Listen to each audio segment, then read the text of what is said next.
Game changers. When you own a business, you are going to make a million changes until you get it right. So here are 5 decisions I made that were absolute game changers for my business. Let's talk about it.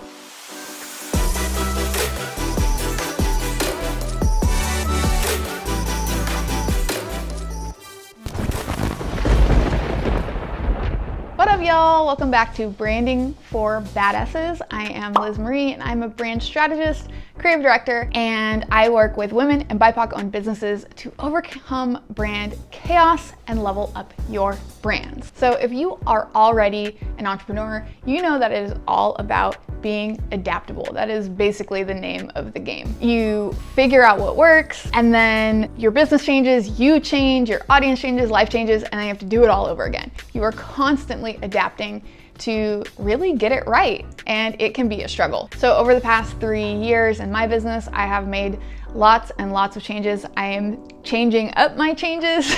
I am evolving every single day, but here are some of the bold, big, drastic decisions that I made that were absolute game changers for my business. Number 1, creating packages or productizing my business model. I come from an agency background where everything is really custom. So someone comes to you, they say what they need, and you write this custom proposal that's very specific to what they want. And that's really hard because it's hard to estimate the time. It takes a lot of time to create those proposals and you may not even get the project. And I found that I was often drowning in stuff that I didn't really want to be doing. People were coming to me for everything when I really just wanted to focus on branding. And it was hard for me to say no because I did have those skills and I didn't really have a system in place to say no. So I wasn't really operating in my zone of genius and I was wasting lots of time and energy figuring out how to deal with this. Now, this might not be applicable for everyone, but for a lot of service-based businesses especially, this can be really true. And some of it comes down to just having a lot of clarity around exactly what you're offering and exactly what you don't want to offer. So I really focused on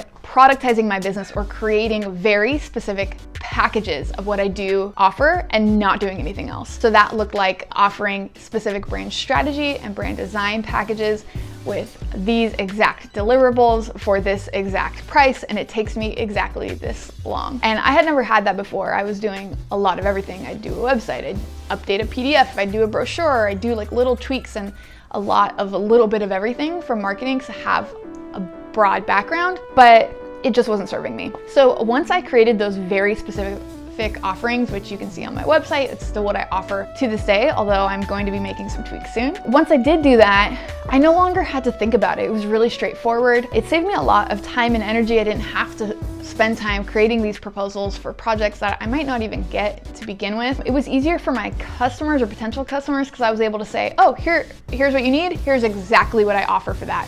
And I was able to create proposals really quickly and give them a lot of clarity instead of saying, oh, let me think about it, I'll figure out what that costs. And it made it a lot easier for me to have clear boundaries when I didn't want to take a project on because I tend to want to help people, so I would be reluctant to say no. And this made it really easy to be like, yeah, no, I don't do that. Here's exactly what I do. If you don't need that, somebody else can help you. The number 2 game changer for me was to systematize and automate my business processes. This came directly out of creating these packages. Prior to having this, I had a lot of manual processes, a lot of repetitive processes, stuff that was just a total drain on my time and energy. Things like creating these proposals, sending out emails, moving clients along from one stage in the project to another. And it was set up in a way that I knew exactly what I needed to do and when, but if I ever wanted to grow my business, no one else would have any idea what I was doing. It was all in my head. So basically it wasn't scalable and it wasn't serving me. So I ended up hiring a system specialist. Her name is Lauren Elise. She was amazing. I'd highly recommend her. I think she stopped offering this service. I think I was her last client for a while, but she recently reopened. So if you need this help, absolutely hire her. And I decided to use Dubsado to create some more automation. So once a proposal would come in and a client would sign it, they could pay their invoice, they could sign their contract, and it would create this automated workflow of triggering one step after another, so I didn't have to touch any of those. In the past, I had to manually do every single one of those things. But the process itself was actually the most powerful, so it required me to map out my business processes, my standard operating procedures for every one of my offerings. And I had never done that before. I'd never thought of that before. Every detail from how do I communicate that we're launching, what do I need at launch? What do I need to collect from them? Do I need an intake form? What does our kickoff look like? What is the exact timeline? What deliverables do they expect when? How do I want to offboard them? When do I ask for a referral? When do I ask for a testimonial? All of these little details that I honestly just wasn't even doing now became automated into my process. The process of mapping out those procedures was really powerful. And then the automations to make it do it automatically was a game changer. So the outcome obviously has been that this saved me a ton of time and energy, and I didn't have to think about these things. But even more than that, it gave me a lot of clarity about what I was doing and why, and insight into my client experience and how to make it better. So I got to see gaps where I wasn't really serving people as well as I could, or opportunities to do it better and to go above and beyond. And I wouldn't have gotten that if I didn't sit down and look at those processes. When I do bring people on in the very near future, this will help me scale because they'll have these SOPs or standard operating procedures to reference, and I won't have to explain every single detail. I could say, oh, this is how we do it, follow these steps. And then finally, this has helped me learn to adapt so I know where I am now. And as I'm using these, I'm learning little tweaks that I want to make to move forward more efficiently or more effectively for how I actually operate. So I will be making some additional updates to these processes in the future. Number 3, game changer, learning how to do my bookkeeping. Now, I actually learned this immediately when I started my business. So I didn't really have this experience of not doing this and then the transformation after. But I knew going in that this was going to be important for me. I continue to do my own bookkeeping today. That is not the case for most businesses, and you certainly don't have to, but I would recommend learning how to do it because it's going to give you so much of a deeper understanding of what your business actually does and whether it is healthy. So I am very big on money. That's why I'm doing this. I like to be fully aware of exactly how much I have and how much I will have. I wanted to be able to totally understand the financial health of my business, especially because I decided on using an S Corp instead of an LLC or a sole proprietorship. And if you want more information on that, let me know in the comments. I'd be happy to do a video. But it's a more complicated financial structure. So I wanted to really understand how to make the most of it from a tax standpoint and manage my expenses effectively, my initial investment in my business, my payroll versus my owner's distributions. It's complicated and I wanted to know how to do it well. I actually told that to my accountant. I do have an accountant since the very beginning when I first started my business. And for $150, she sat down and showed me how to use QuickBooks and answered all of my questions and really gave me so much insight into the financial reporting, the bookkeeping, all the detail behind my business. So like I said, I still do that to this day. Every 2 weeks, if I'm not like crazy overwhelmed, I go in and I track all my expenses or really just categorize them, make sure that everything is aligned. And I do use Profit First in addition to that. So if you're familiar with Profit First and want some more detail on that, again, let me know in the comments. I'd be happy to talk about Profit First because it's been amazing for my business. But really this process of at least understanding my financials really changed the game for me and my business. So I'm able to have better projections of what income will be coming in, and thus what can I afford? How much can I pay myself? Especially starting off when in the beginning I wasn't paying myself anything or very, very little. And you know, how much can I afford to raise my payroll? Can I pay myself a little bit more each month? Can I afford to take a distribution and reward myself for my investment? Can I afford to do this event? Can I afford to bring on help?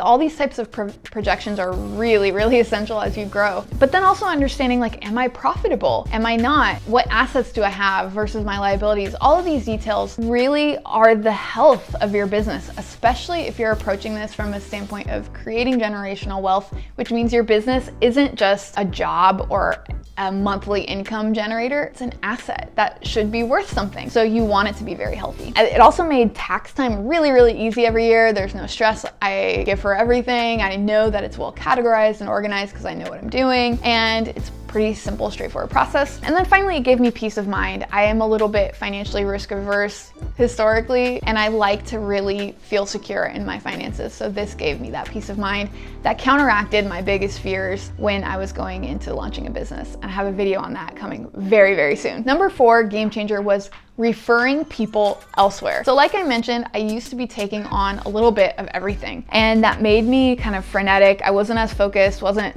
doing the stuff I love to do the most. And part of it was that I launched my company, went full time in it, at least right before COVID. So I was afraid the world was gonna shut down. Am I gonna make any money? One of the first months that year, I made $400. Like, that was it. And that's coming off of a 6-figure salary. So that was a pretty rude awakening. So I started to take on stuff just because I needed the money. And it wasn't good for my mental health. It wasn't good for my business. It just wasn't ideal. But I was also afraid to say no. I wanted to help people, and I had so many people coming to me, especially people who are just starting a business with very low budgets and needed a lot of help or didn't know what they needed. I didn't have very good boundaries in this regard. So one of the things that helped me was first figuring out what I do and what I don't do.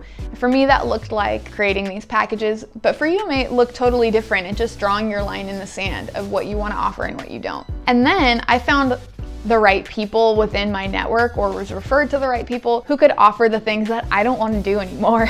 And I still haven't filled all of those gaps. So if you are a creative that offers a service, again, drop a comment and I'd love to check out your work. But for the most part, I have copywriters, I have web designers, video editors, people who I'm happy to give work to so that I don't have to do it. And the outcome is that it has become way easier to set those boundaries, because I can now say, you know, actually, I don't do this, but this person does. And it is a win-win-win. I don't feel drained and like I'm going beyond my personal limits, but I also feel like I'm able to help someone. The client ultimately wins because they get the help that they need, and the other business owner wins because they get a referral of someone who's like already warm and ready to go and has been recommended. And so it's beneficial for all of us. Okay, and the number 5 game-changing decision that I made in my business, the biggest of them all, was rebranding. You may be thinking, if you are a branding expert, why did you have to rebrand your own business? And I'm just like anyone else. I can get in my own head. It can be confusing. Things can get chaotic and messy. So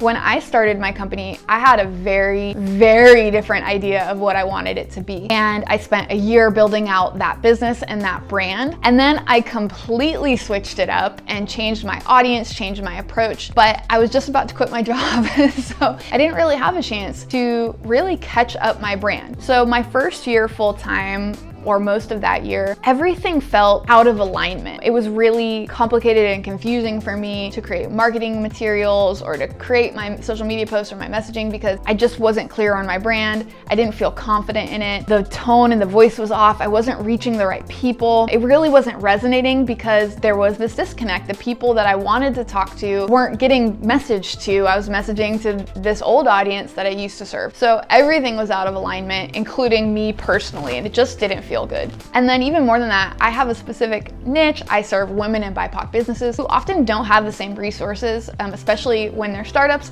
as these big companies. And so I wanted to align my business model and my offerings and my pricing to this audience. And that wasn't the case. I was using agency level, corporate level kind of pricing, and it just didn't click. AKA, there was chaos.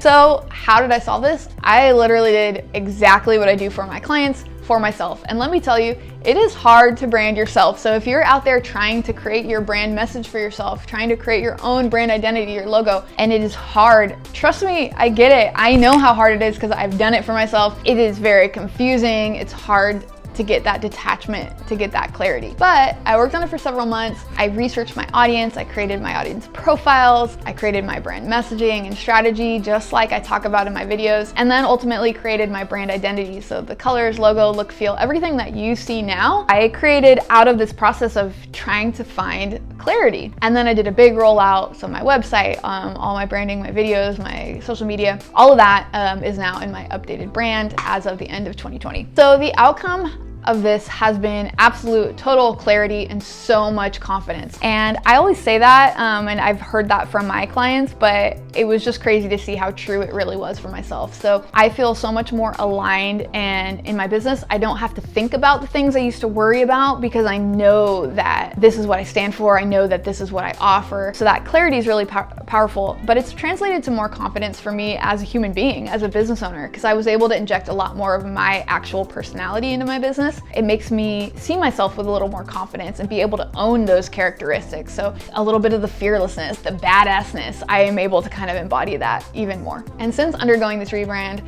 I've been able to message more effectively and know exactly what to say when I talk about my business and who I serve, know exactly what I offer. I've been attracting the exact type of businesses that I want to work with, the exact people with the right challenges, so we're a perfect fit. And that really was not the case when I first started. And then beyond that, it's made my marketing and branding way easier because I started to become known for what I do and for who I serve. So I have to put a little less energy into it as time goes on. So ultimately, rebranding was a total game changer all around for my business. So in conclusion, businesses, like everything, are a total evolution. Just because you started somewhere doesn't mean you can't make a drastic change to find more alignment, more clarity, and more confidence in your business. And if it's time to make a change with your own brand, you know who to call. You can book a discovery call in the links below, and I would love to chat about how I can help. Until next time, stay badass. All right, y'all, if you like this video, don't forget to like, comment, subscribe, all that good stuff down there.